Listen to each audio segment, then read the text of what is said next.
अस्सलाम वालेकुम।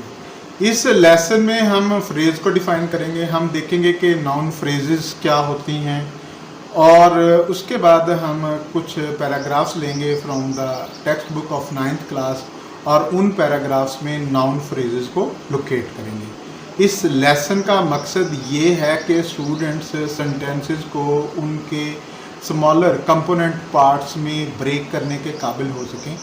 ये ब्रेक करने से उनकी सेंटेंस के साथ उनकी लैंग्वेज की कंप्रीहेंशन बढ़ती है और फाइनली हम उन पैटर्न्स को ट्रेस करेंगे, यानी सेंटेंस उन फ्रेजेस का सिंटैक्स लिखेंगे ताकि स्टूडेंट्स देख सकें कि how different words get arranged to form noun phrases. अब ये सारी एक्टिविटी स्टूडेंट्स को हेल्प करेगी to in their own creative writing. तो सबसे पहले हम देखते हैं कि फ्रेज़ क्या होती है। तो फ्रेज़ की ये डेफिनेशन आपके सामने है।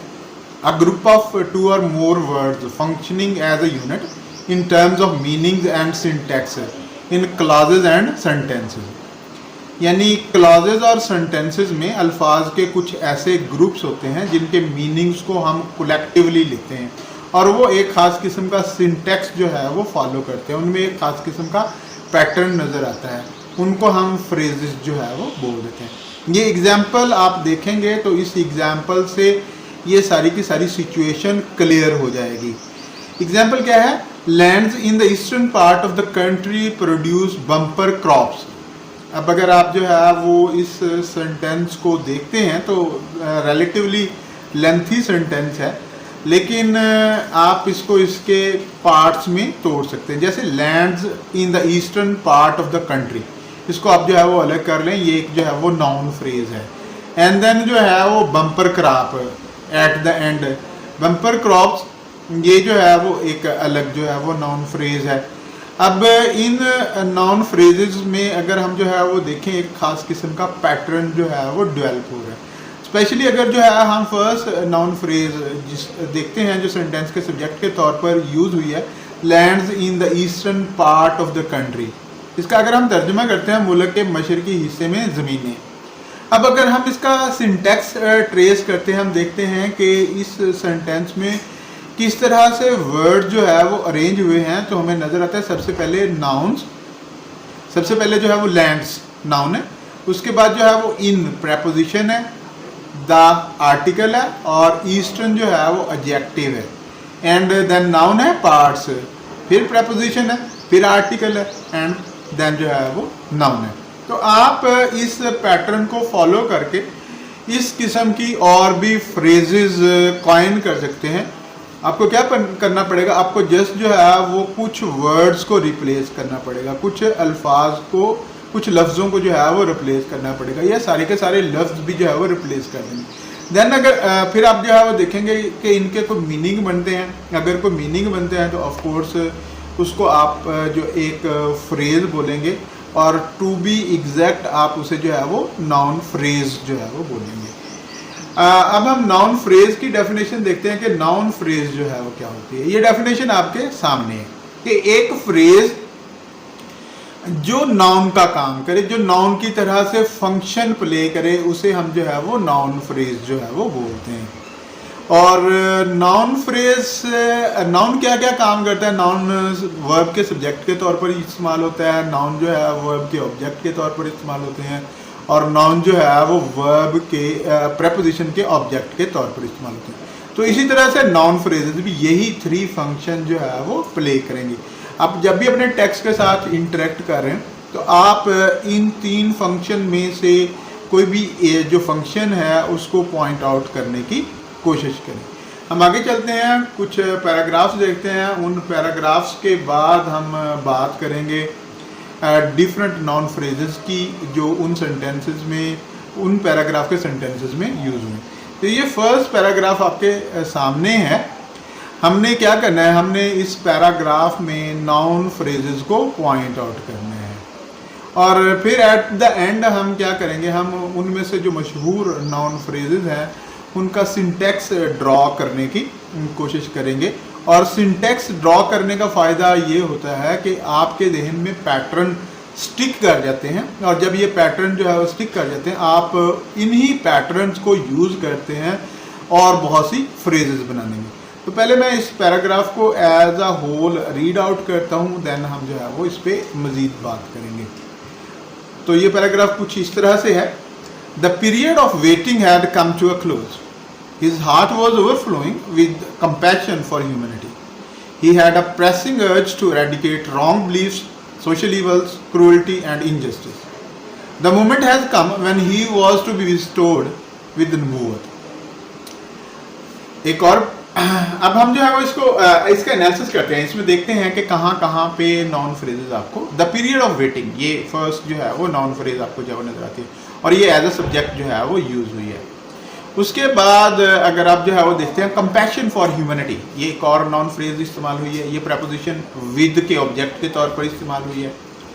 उसके बाद अ प्रेसिंग अर्ज, ये भी ऑफ कोर्स एक नॉन फ्रेज है, और ये सेंटेंस के जो है वो शुरू में आ रही है, टू एरेडिकेट रॉन्ग बिलीफ्स, ये अलग जो है वो एक चीज़। लेकिन रॉन्ग बिलीफ्स को अगर देखें तो ये भी दो वर्ड्स हैं, एक एडजेक्टिव है, एक नाउन है, तो हम इसको जो है वो फ्रेज बोलेंगे, और टू बी एग्जैक्ट इसे जो है वो नॉन फ्रेज बोलेंगे। इसी तरह से सोशल ईवल्स है, क्रूअल्टी एंड इनजस्टिस। अब क्रूअल्टी एंड इनजस्टिस को अगर हम जो है वो अलग यूनिट जो है वो ट्रीट करें तो हम कर सकते हैं, और अब जो है वो देख सकते हैं कि किस तरह से दो नाउन और एक कंजंक्शन मिल के एक नॉन फ्रेज जो है वो बना रहे हैं। ठीक है जी, ये इस सेंटेंस में जो है कुछ नॉन फ्रेजेस थी, हम इनको ज़्यादा डिटेल में देखेंगे। इसके बाद हम जो है वो अगला अपना देखते हैं पैराग्राफ, और उस पैराग्राफ को भी इसी तरह से रीड आउट करते हैं, देन उसको जो है वो डिस्कस करते हैं। The revelation of divine message which continued for the next 23 years had begun, and the Rasul sallallahu alaihi wasallam had arisen to proclaim the oneness of Allah and unity of mankind. His mission was to destroy the nexus of superstition, ignorance and disbelief, and set up a noble conception of life and lead mankind to the light of faith and divine bliss. अब अगर आप इस paragraph को देखते हैं, first sentence का subject the revelation of the divine message, ये एक नाउन फ्रेज है, और आप इसकी स्ट्रक्चर देख सकते हैं कि इसकी स्ट्रक्चर किस तरह से बनी। शुरू में एक आर्टिकल आ रहा है, उसके बाद जो है वो एक नाउन है, उसके बाद एक प्रपोजिशन है, देन आर्टिकल है, एडजेक्टिव है, फिर नाउन है। ठीक है, और उसके बाद द नेक्स्ट 23 ईयर्स, ये भी एक जो है वो नाउन फ्रेज है। इसमें एडजेक्टिव और आर्टिकल्स, नाउन्स किस पैटर्न में आ रहे हैं, you can very easily you can understand very easily. उसके बाद अगर आप जो है वो इस सेंटेंस को the oneness of Allah and unity of Mankind, इसको भी आप एक नाउन फ्रेज के तौर पर जो है वो ट्रीट करते हैं। इवन हिज मिशन जो है वो ये भी एक नाउन फ्रेज है, क्योंकि यहाँ पे टू वर्ड्स हैं और ये दो वर्ड्स इकट्ठे एक यूनिट के तौर पर इस्तेमाल हो रहे हैं। और इसी तरह से the nexus of superstition, ignorance and disbelief, ये भी एक नाउन फ्रेज है। किस तरह आप देख सकते हैं कि किस तरह से डिफरेंट नाउन्स जो है वो अरेंज हो रहे हैं। और उसके बाद नोबल कॉन्सेप्शन ऑफ लाइफ, ये भी एक नाउन फ्रेज है। और उसके बाद लाइट ऑफ फेथ है और डिवाइन ब्लिस है। ये सारी की सारी जो है वो नाउन फ्रेज है। हम इनको आगे जाके जो है वो कुछ एक्सप्लेन करते हैं और जो फेमस पैटर्न्स हैं, जो ज़्यादा कॉमन यूज़ होने वाले पैटर्न्स इमर्ज होते हैं, उनको हम देखते हैं। तो द पीरियड ऑफ वेटिंग, अगर आप इसका सिंटैक्स जो है वो लिखने की कोशिश करें तो आप जो है वो कहेंगे कि आर्टिकल सेंटेंस के शुरू में लगाएं, उसके बाद कोई नाउन लगाएं और उसके बाद प्रपोजिशन लगा दें एंड देन जेरेंड लगा दें या कोई नाउन लगा दें। जेरेंड एक्चुअली जो है वो नाउन ही होते हैं। आने वाले इसे हम डिस्कस कर चुके हैं जेरेंड का कॉन्सेप्ट जो है। इसके बाद जो है वो सेकंड फ्रेज अगर जो है वो आप देखते हैं प्रोफाउंड कंपैशन फॉर ह्यूमैनिटी। अब इसको अगर आप जो है देखते हैं तो क्या नज़र आता है आपको, पैटर्न क्या नज़र आता है? प्रोफाउंड एडजेक्टिव है, कंपैशन नाउन है, प्रपोजिशन है और उसके बाद जो है वो नाउन है। आप इसी तरह से जो है यूज़ कर सकते हैं, डिफरेंट एडजेक्टिव यूज़ करें, उनके बाद जो है वो डिफरेंट नाउन यूज़ करें और इस पैटर्न को प्रपोजिशन यूज़ करें, इस पैटर्न को फॉलो करें और फिर देखें कि मीनिंग जो है वो क्या बनते हैं। जब आप मीनिंग के साथ या लैंग्वेज के साथ इस तरह से प्ले करते हैं, लैंग्वेज को इस तरह से यूज़ करने की कोशिश करते हैं, with in very short period time आप जो है उस लैंग्वेज के एक्सपर्ट बन जाते हैं। आप बहुत अच्छी उस लैंग्वेज को बहुत अच्छे अंदाज में समझने लगते हैं और उस लैंग्वेज को क्रिएट भी करने लगते हैं। उसके बाद थर्ड अगर आप जो है वो देखें, आप प्रेसिंग अर्ज, आर्टिकल है, एडजेक्टिव है, नाउन है। बड़ा आसान है इस किस्म की फ्रेजेस को कॉइन करना, इस किस्म की फ्रेजेस को बनाना। And then cruelty and injustice, मैंने पहले भी जो है इसकी बात की कि तो नाउन है, कंजंक्शन है और नाउन है। आप बड़ा आसानी से इस किस्म की फ्रेजेस को, नाउन फ्रेजेस को बड़ा आसानी से जो है वो कॉइन जो है वो कर सकते हैं। जैसे आप बड़ा आसानी से क्रूअल्टी की जगह मैन लगा दें, एंड को एंड ही रहने दें, और उसके बाद इनजस्टिस की जगह वुमेन लगा दें, मैन एंड वुमेन, आपकी एक जो है वो फ्रेज बन गई। I am giving a very easy example है, very easy to follow example. आप ज़्यादा कम्प्लेक्स की तरफ भी जा सकते हैं with the passage of time. और सबसे इम्पोर्टेंट चीज़ ये है कि जब भी आप अपने टेक्स्ट के साथ इंटरेक्ट कर रहे हैं तो आप इस किस्म की प्रैक्टिस अक्सर करते रहें, बल्कि इसको जो है वो अपनी एक हैबिट बना लें। And with in very short period of time you will feel that you can create your own language, and this is your final goal as a student। ये आपका फाइनल गोल होता है कि आप अपनी लैंग्वेज जो है वो क्रिएट करने लगें। कुछ और फ्रेजेस जो है वो देखें और उनमें पैटर्न्स देखें कि पैटर्न्स क्या डेवलप हुए, पैटर्न क्या इमर्ज होते हैं।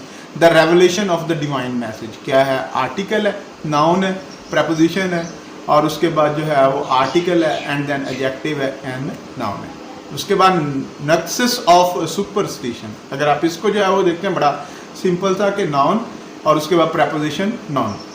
बड़ी आसानी से आप इस किस्म की फ्रेजेस जो है वो कॉइन कर सकते हैं, लेकिन मीनिंग लाजमी देखिए अपनी लैंग्वेज में, जो कि हमारे केस में उर्दू है। Because if we are working on language without understanding its meaning, तो ये हमारे लिए कोई ज़्यादा बेनिफिशियल नहीं है, ज़्यादा मुफीद नहीं है। उसके बाद जो है अगली फ्रेज अगर आप देखते हैं, अ नोबल कॉन्सेप्शन ऑफ लाइफ, इसमें आर्टिकल, एडजेक्टिव, नाउन, प्रपोजिशन और नाउन, ये पैटर्न जो है follow. And the fourth last one बहुत ही आसान पैटर्न है, इस पैटर्न को तो आप लोगों को बहुत ज़्यादा जो है वो आजमाना चाहिए। एडजेक्टिव लें, कोई नाउन लें और उनको आपस में मिला के और उनके मीनिंग देखें कि मीनिंग क्या बनते हैं। अगर जो है वो एक्सेप्टेबल मीनिंग बनते हैं तो आप उसे जो है वो फ्रेज कहेंगे, अगर एक्सेप्टेबल मीनिंग नहीं बनते तो आप उसे फ्रेज नहीं कहेंगे, क्योंकि लैंग्वेज का ताल्लुक जो है वो मीनिंग के साथ है। तो इस लेसन में हमने क्या देखा, हमने देखा कि फ्रेज क्या होती है, हमने देखा कि नाउन फ्रेज क्या होती है, हमने नाइन्थ क्लास की टेक्स्ट बुक से कुछ पैराग्राफ्स लिए, उन पैराग्राफ्स में नाउन फ्रेजेस को लोकेट किया। फाइनली हमने इन पैराग्राफ्स में इस यूज़ होने वाली कुछ मशहूर नाउन फ्रेजेस को लिया और उनके सिंटैक्स को देखा। अब आपने क्या करना है, जब अपने टेक्स्ट के साथ आप इंटरेक्ट कर रहे हो, आप यही प्रैक्टिस जो है वो अपने टेक्स्ट पे अप्लाई करें, उसे अपने टेक्स्ट पे लागू करें और इसको अपनी हैबिट बना लें। और मैं आपको यकीन दिलाता हूँ कि within very short period of time you will feel that you are becoming an expert of English language. इससे ना सिर्फ आपके मार्क्स इम्प्रूव होंगे, बल्कि आपकी इंग्लिश की ओवरऑल कंप्रीहेंशन भी बहुत ज़्यादा इम्प्रूव होगी। मैं मोहम्मद अफजल राना, मैं पिछले 20 सालों से इंग्लिश पढ़ा रहा हूँ और इस अरसे में मैंने महसूस किया है कि हम स्टूडेंट्स को ज़्यादातर क्रैमिंग के लिए तैयार कर रहे होते हैं। हम इंग्लिश लैंग्वेज को लेकर उनकी अंडरस्टैंडिंग डेवलप करने की कोशिश नहीं कर रहे होते, हम उन टेक्निकलिटीज़ को समझाने की कोशिश नहीं कर रहे होते जो टेक्निकलिटीज़ इंग्लिश लैंग्वेज को प्रोड्यूस करती हैं। मैं अपने वीडियो लेसन्स में, अपने वीडियो लेक्चर्स में उन सारी टेक्निकलिटीज़ पर बात करूंगा और उन टेक्निकलिटीज़ को आपके अपने टेक्स्ट, आपकी अपनी जो क्लासेस में यूज़ होने वाली टेक्स्ट है उस पर अप्लाई करके आपको समझाने की कोशिश करूंगा, आपको मोटिवेट करूंगा कि आप लैंग्वेज को इस तरह से समझें और आप बहुत जल्द जो है वो फेवरेट बनेंगे। लेकिन मुझे सपोर्ट करें, एक कम्युनिटी डेवलप करें ताकि I can continue this work without feeling like, कहते हैं कि जंगल में मोर नाचा किसने देखा, तो मोर नाचता हुआ नज़र आना चाहिए।